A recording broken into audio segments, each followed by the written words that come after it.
Hello there, Lunar Squadron, welcome back to the channel, and today we have 15 brand new details about Star Wars Jedi Survivor. These are very important details about the plot and gameplay mechanics of this game, so we're very excited to get into all of the brand new details that we got just earlier today.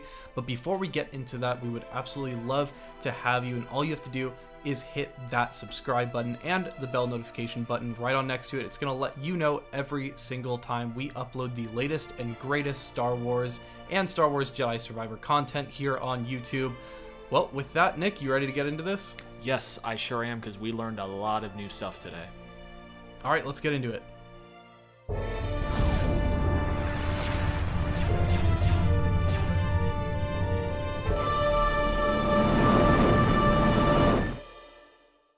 Earlier today, we got an article out of Gameinformer, which was packed to the gills with details about Star Wars Jedi Survivor directly from the source. That's Star Wars Jedi Survivor game director Stig Asmussen. Nick, we got so many great new details about not just the story, but also gameplay mechanics in this one, huh? Yep, we sure did. We actually got 15 new details to go over, including a lot of details about that famed combat system that we have been talking about on the channel for the last year. We've made multiple videos about it. We've talked about what they meant by combat stances. We had speculated whether that meant something along the lines of the Ghost of Tsushima or Sekiro system. But it looks like that is not actually the case, because in this article, Stig actually goes over and clarifies what they mean by new combat stances. So in this paragraph, he says, "We have 5 fully realized stances in the game. A lot of it depends on the enemy that you're coming across. It's advantageous to use certain types of stances against certain types of enemies, and it's up to the player to figure that out. It requires the player to break down the enemies and figure out what the best weapon of choice is." And then he continues, or the article continues, and it says, "The new stances include a dedicated dual blade option, showing Kestis flipping and spinning his 2 separate blades at high speed. A separate new stance finds the Jedi wielding a blaster and lightsaber simultaneously, adding a new range dynamic to his moves." Quote, "It really speaks to where we find Cal in this part of the journey," Asmussen says. So, it looks like, Andreas, that in regards to the combat fighting stances that we had been wondering, it doesn't have anything to do with the forms. What they meant by that is, single-bladed, dual-wielding, double-bladed lightsaber with a blaster, and then the cross-guard lightsaber form. It doesn't look like we're talking about actual lightsaber forms of combat from Star Wars Form 1, Form 2, etc. Yeah, it really doesn't, and we can further infer that from just the number of forms, as we know there are greater than 5 forms of combat in the Jedi arsenal, and they don't really correlate to the weaponry. They correlate behind the combat philosophy. So this doesn't really look like it is only combat philosophy. It looks like it has more to do with the type of weaponry that you're using, but we also got some combat implications from using those certain weaponry which are suited for certain combat scenarios. He gives a pretty good illustration of this with his description of the crossguard lightsaber in this interview. Stig says, "Players also get a heavy stance leveraging the crossguard style lightsaber made familiar by Kylo Ren. It's a more confident approach. It's weighty, it's beefy, but you have to be very measured on how you use it because the timing windows are longer with the blade." So as we kind of hoped for, these different lightsabers actually have different combat preferences and ways that they work with the environment around you. We did point this out in our breakdown of the gameplay trailer, where we did note that Cal looked like there was a bit more effort being exerted when he was using this crossguard lightsaber, huh? Yeah, we sure did. It looked like he was treating it like a long sword, which this is very interesting that he mentions that it's weighty and beefy, because this kind of goes to an argument that's been had amongst Star Wars fans for decades at this point is, how much weight is there actually behind these lightsabers? If you look at the philosophy of the prequel trilogy, very light, not much weight behind it, very fast-flowing combat. And then if you take a look at the most recent sequel trilogy out of Disney, the lightsabers are very heavy, the combat is very heavy, the strikes have a lot of weight behind them. And that's just been an argument that people have had in the Star Wars community for decades honestly, that is just Star Wars as a community as a whole. We just argue about everything and yell at each other about everything. So not surprising, but it's just interesting that he mentioned that it is weighty and beefy. And then another thing I want to mention about the crossguard saber combat before we move into the next detail is he talks about how the timing windows are longer with the blade. So to me, Andreas, that confirms that depending on which combat system you use, which stance you use, how you choose to use your lightsaber, you will have different parrying timing windows. So it will directly impact your combat in this game and how enemies are treated, how they, react to you, or how they attack you, or how you're able to counter them and stuff like that. So it's not just an aesthetic or a choice that you're making here just because of like, oh, I like double-bladed better. You're actually going to have to make a choice based off of your combat and, how overall good you are at the combat in this game. So I think that's very interesting. Now, the next thing I want to talk about, the next detail, is there's a quote within this paragraph where he talks about how it's 5 years since the first game, and the dark times are still in full swing. Now, here's what I want to talk about. He's an unconventional Jedi, and he has to do unconventional things. So something that would be frowned upon during the height of the Jedi Order, Cal's finding he's going to do whatever it takes. Andreas, what the hell does that mean? Unconventional Jedi having to do unconventional things that the Jedi Order would just simply not approve of, because there's a lot of stuff they don't approve of. Yeah, there really is a lot of stuff that they don't approve of. I mean, just thinking of a few, Anakin, wasn't allowed to be with Padme. Freaking loving people was banned. So like maybe Cal just wants to go find himself a wife. Maybe that's it. Or maybe he wants to learn Force lightning or something. Maybe he's got to resort to some dark tactics here to really throw down the Empire. Honestly, I have no idea what the fuck Stig Asmussen, whatever his name is talking about here, because this is very cryptic, right? Yeah, it is cryptic. It does make me wonder, since it's, the quote lives within the information about the combat system, if this is more so talking about the combat with the blaster and lightsaber, because we know how the Jedi Order felt about blasters, so uncivilized, Obi-Wan says. So maybe that's what he's talking about. They're willing to take those more unconventional combat routes that are not as seen as honorable. Kind of like the samurai, Ghost of Tsushima. It was seen as less than honorable to do the more stealth tactics. It was, you had to face your enemy head on. There was a certain ethics code to combat.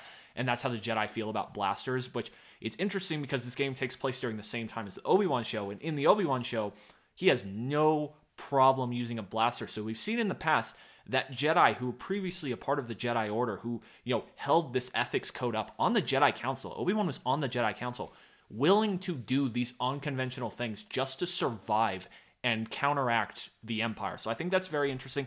Just makes me wonder if that's, we're talking about the blaster here or something like that.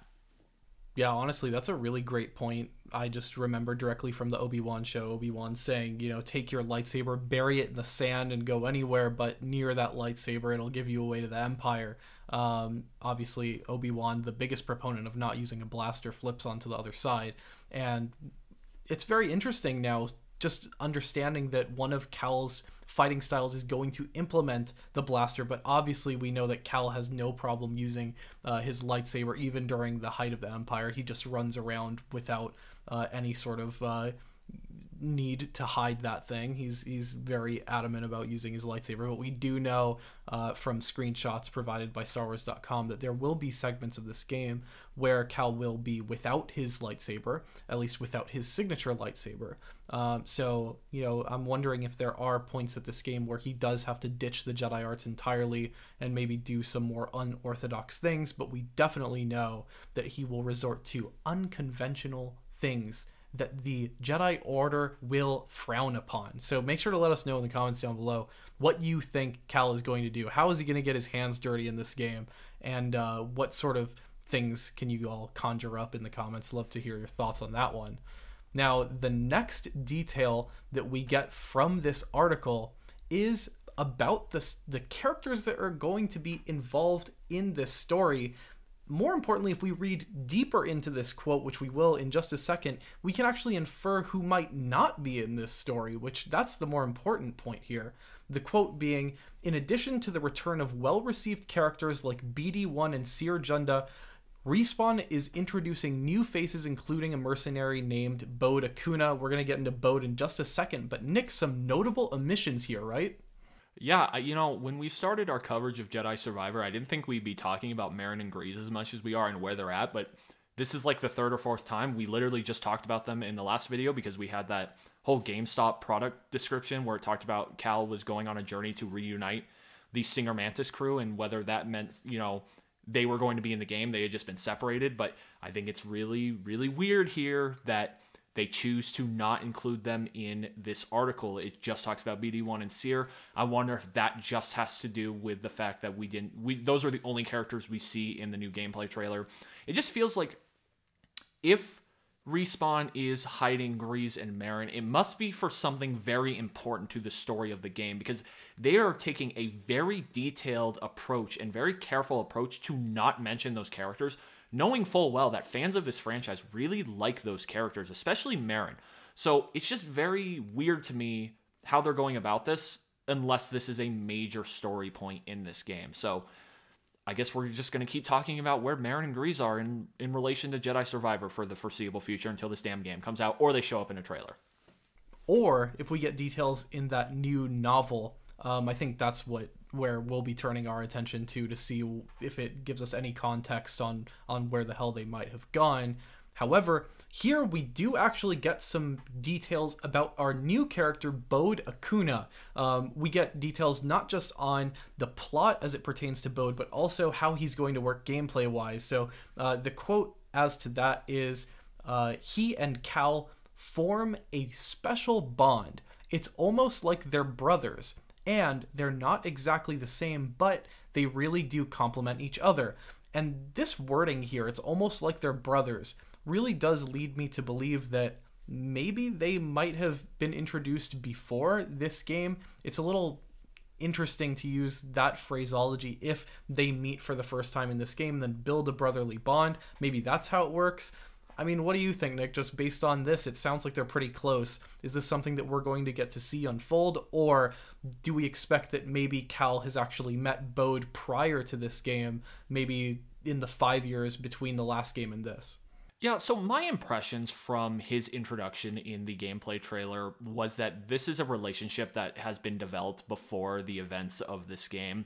Just the way they talk to each other, you know, Cal's like, you know, thanks Bode, and, you know, Bode's like, yo, anytime, just part of the gig, man. Like, it just sounds like they've known each other. There's a certain camaraderie. There is a certain dynamic between the two of them that exists. So to me, it just sounds like this is something that has been established for a while before the events of the game. I don't think this is a relationship you're going to foster in this game. I think it will already have happened, especially in that 5-year time frame. A lot can happen in those 5 years. Maybe this is something we get more information about in this book. It's starting to feel like this book might be very important to the story of Jedi Survivor, whether you like that or not from Star Wars. I know a lot of people sometimes complain that they put too much details into the books and they don't show it enough in their, you know, more traditional formats, you know, the more traditional media, that being the games and movies and shows. It just gets frustrating for people that they have to go read a book, but it's starting to sound like there's a lot of key plot information that is going to be in this book. But yeah, Andreas, just to kind of bring it back to Bode, I think this is something that is a relationship that's been around prior to this game. That was my first impression. Yeah, you know, I could definitely see it going that way. I think that's where I lean as well, but also wouldn't be surprised if this is a relationship that we start to build more and more as we progress throughout the game, you know, get us to feel for Bode and then perhaps kill him towards the end just to, you know, make it dramatic. I don't know. Anyway, we also do get some gameplay features as it pertains to Bode here as well. This article indicates that beyond story considerations, Bode plays a role as a buddy AI character who aids in both combat and traversal. We've seen how this works with combat, where there were a few combo moves that you can use which involve Bode. Notably, you all know the shot that I'm talking about, where Cal throws Bode into the air and then Bode ends up body slamming a scout trooper, I believe it was. What the hell do they mean by traversal, though? Yeah, that's an interesting part of this quote, and I'm happy you pointed that out, because when we were reading through this, that was the word that I hung on as well, is both combat and traversal. Does that mean he's going to have some sort of like quick travel thing that helps you, or are they just simply talking about, hey, he's just a companion that's going to go along with you so you don't feel so lonely? Because That was another big complaint. I know that was a complaint you had about Jedi Fallen Order, was it just felt like times you were just very lonely. You were on your own. The crew would hang back on the ship, and you would go out and do everything. You were by yourself. You had no one to talk to. Like, you had BD1, but he's a droid, and he just, beeps and stuff, so he doesn't, like, say anything. So, to me, until we see further context about this, I'm just going to go ahead and assume they're just talking about it's just a companion that's going to go along with you, keep you company, say some things here and there to Cal, just make you feel like you're not so lonely in this giant universe. Yeah, I think for me, it's interesting that they end up actually using the word traversal in the next paragraph. They describe different, quote, traversal mechanics, which it seems like they're using that to describe getting around the world using things like ascension cables for climbing and crossing distant points. And that leads me to believe that you can use Bode for things like, we've seen in so many games when you need to get up a ledge, you can use a buddy to sort of boost you up to a ledge, or they'll go up and then give you a hand to get up, maybe throw you across some chasm or something. I don't know. But I could totally see Bode being used in that regard, the way that we've seen in many games. I'm thinking of The Last of Us and so on and so forth.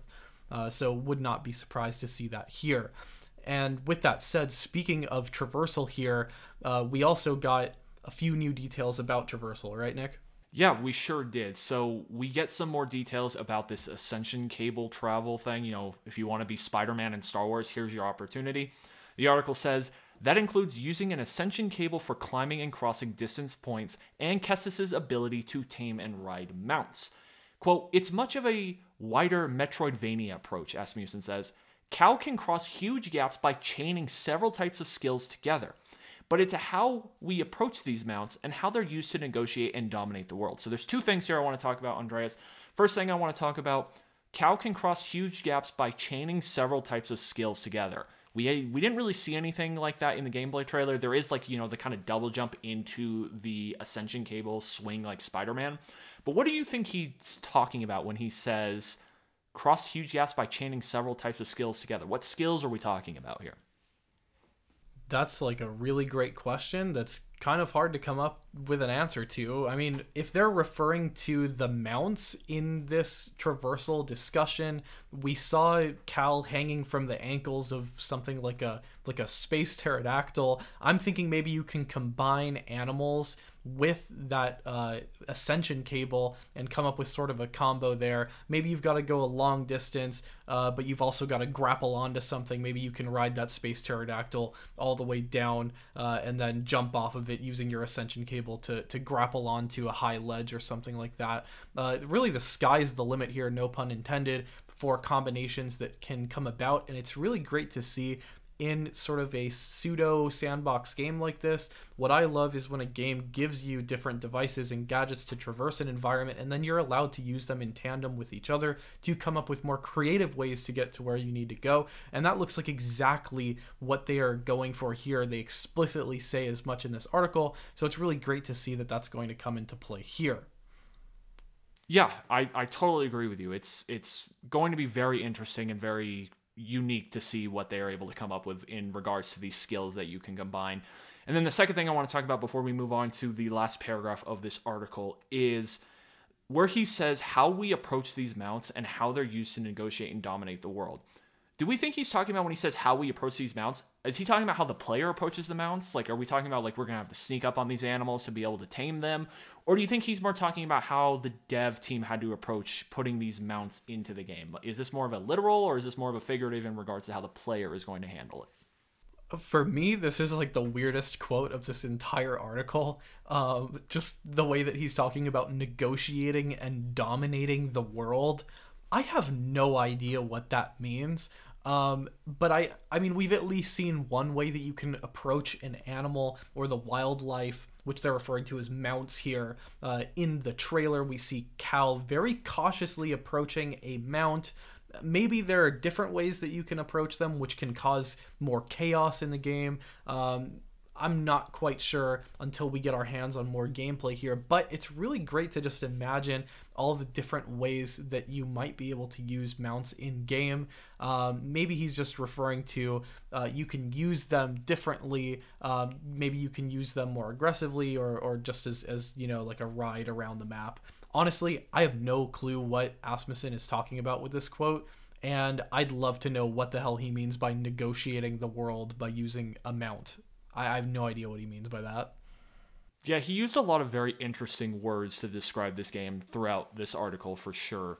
Now, let's go ahead, let's just jump into the last paragraph here of this article that, you know, has the last few details that we want to talk about, the new details. So he says, or the article says, it's clear we're just scratching the surface. There's a new gang of enemies Cal must contend against. I'm assuming here we're talking about that Gendai character, the like 2 bounty hunter looking characters, and probably we're assuming those B1 and B2 battle droids are all under him. They're all wearing the same color, the same overall look. So we're assuming from this description of a new gang, that is who that is. It is the Gendai, bounty hunter, and the droid army. And then the article continues. We also know Cal is visiting a new planet in the Star Wars fiction, which Asmussen says will be a central proving ground and place of exploration, alongside visits to numerous other worlds. Andreas, are we assuming that this world that is serving as the central hub to this game, is that sunset planet where it has that weird structure in the background? The moon, it looks like, is being blown apart. It's where you face off against the Gendai and that bounty hunter character in that village. Is that the planet we're talking about? I mean, that world looked pretty expansive just from the looks of the trailer. As you guys saw, there really was a broad area that it looked like you were able to explore with somewhat of a city or a town in the middle.